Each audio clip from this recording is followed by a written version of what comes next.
continuidade aqui, como nós já fizemos a introdução, né? Nós, para quem está acompanhando aí com a apostila, ou no online, ou física, né? Nós paramos na página 27, o pastor, ele fez o apanhado geral de todos os dons do Espírito Santo.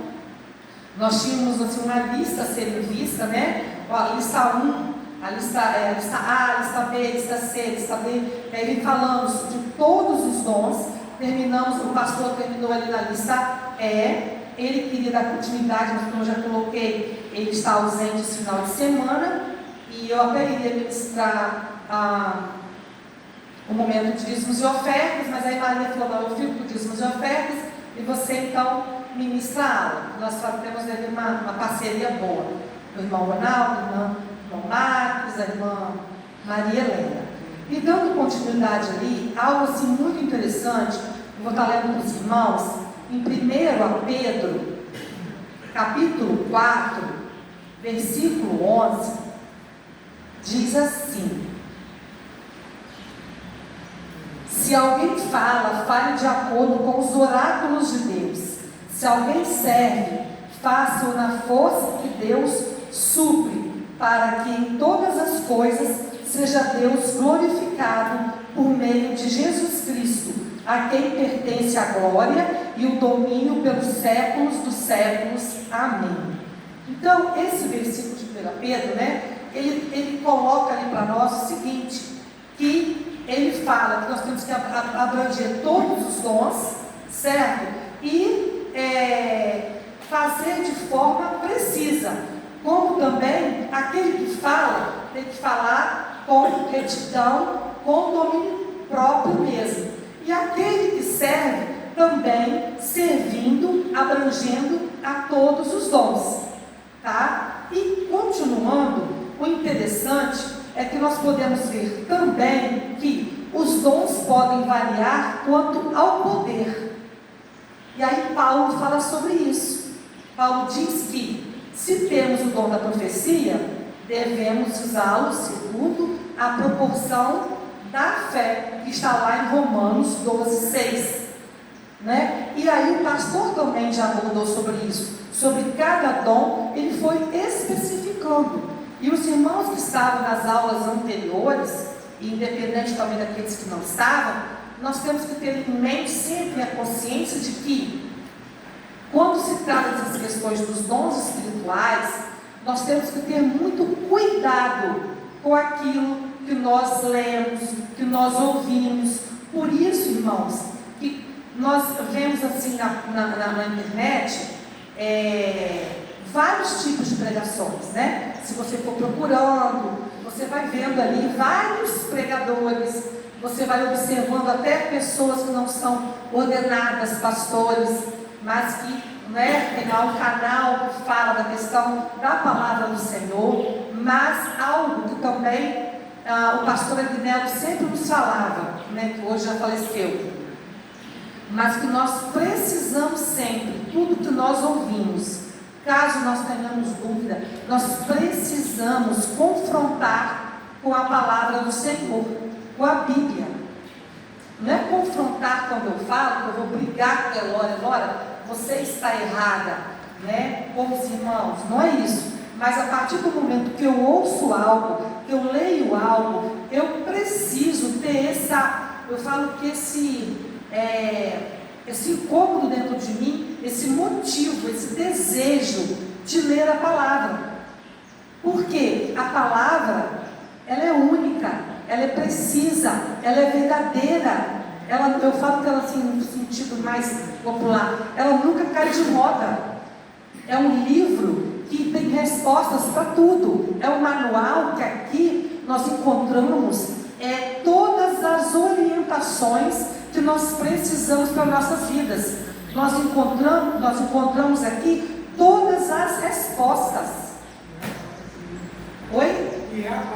E é a base para tudo. Aleluia. Então, não que nós não temos que desfazer, não realizar outras leituras, que nós temos ali autores maravilhosos, né? Pastores também. Nós temos vários tipos de livros que nos ajudam muito, mas eu também vejo isso quando se fala muito de livro de autoajuda. tem muitas pessoas que focam as suas vidas, como o pastor já mencionou aqui nas aulas passadas, aquele livro ali é livro que ensina a ganhar milhões, e você vai ficar milionário de um dia para o outro. Nós temos vários sites também, e pessoas que pregam isso nas redes. Então, irmãos, nós precisamos sempre. Sônia, mas quantas pessoas, ainda mais de onde eu vim, né, da igreja católica, não podemos ler a Bíblia, e quem lê a Bíblia fica doido. Já conheço várias pessoas que leram a Bíblia e hoje já não tem mais um discernimento. Então, na época que eu frequentava, eram folhetos. Não sei se alguns irmãos lembram, a Elora lembra, que já passou por lá, né? Ela também passou. E aí, folhetos, nós manuseávamos aquilo nas missas. Então, nós não tínhamos acesso direto. E a palavra é atual, né? E a palavra é atual. Tantos anos sendo escrita, ela sempre é atual. É isso aí, não importa há quantos anos de existência. É o que a Laura colocou, ela tem todos os ensinamentos. E nós precisamos, eu respondo que só irão se aprofundar, ter intimidade, entender, a partir do momento que você lê, que você estuda. Por quê? O Espírito Santo de Deus vai falar com você. Amém, Jesus. E aí você leu em casa e não entendeu direito? Num outro dia você está na igreja e você ouve a pregação de um irmão, seja ele pastor ou não, que vai focar, você vai lembrar, vai fazer alusão. Realmente eu vi isso na palavra.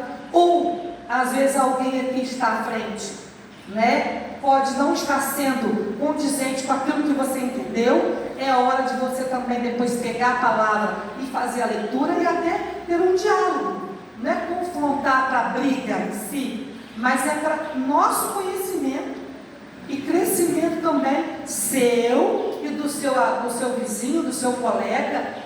Você vai tendo, eu falo que conhecimento para que você seja luz e sal na vida das pessoas. Você, sem querer afrontar ninguém, você vai irradiando nos diálogos que você vai tendo, automaticamente você vai vendo assim, você vai aprendendo com os outros e os outros irão aprendendo com você.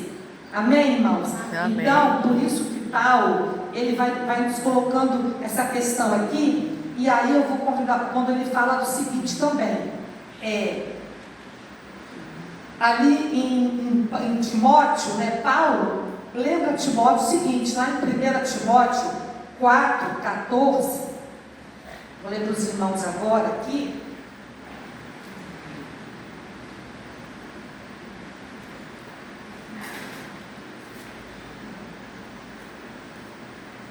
Primeira Timóteo 4, versículo 14, diz assim: não te faças negligente para com o dom que há em ti, o qual te foi concedido mediante profecia, com a imposição das mãos do presbitério. Então, não te faças negligente para com o dom que há em ti.